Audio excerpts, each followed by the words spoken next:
வணக்கம். நான் கிராண்ட்மா பேசுகிறேன். எல்லாரும் மறக்காமல் சப்ஸ்கிரைப் பண்ணிடுங்க. சென்னை அண்ணாமலை பல்கலைக்கழக சம்பவத்தில் திமுகவை சேர்ந்தவன் தான் குற்றவாளி என்று செய்தியாளர்கள் சந்திப்பில் கொந்தளித்த திரு அண்ணாமலை அவர்கள். இன்று செய்தியாளர்களை சந்தித்த திரு அண்ணாமலை அவர்கள், முக்கிய குற்றவாளி திராவிட முன்னேற்றக் கழகத்தில் சைதை பகுதியில் ஒரு பொறுப்பில் வட்ட பொறுப்பில் இருக்கக்கூடியவர் என்று ஆதாரத்துடன் சொல்லியிருக்கிறார் திரு அண்ணாமலை அவர்கள். அந்த குற்றவாளிக்கு இது முதல் குற்றமில்லை. ஏற்கனவே குற்றம் செய்து வெளியே வந்து பல குற்றங்களை செய்தவர்.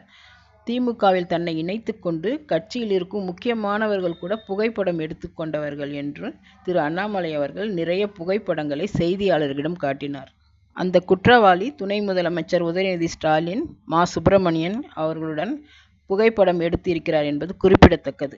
புகைப்படங்கள் எடுத்துக்கொண்டது மட்டுமல்ல, திமுகவின் பல்வேறு நிகழ்ச்சிகளில் கலந்துகிட்டு இருப்பதாகவும் இன்னும் சில புகைப்படங்களை காண்பிக்கிறார் திரு அண்ணாமலை அவர்கள்.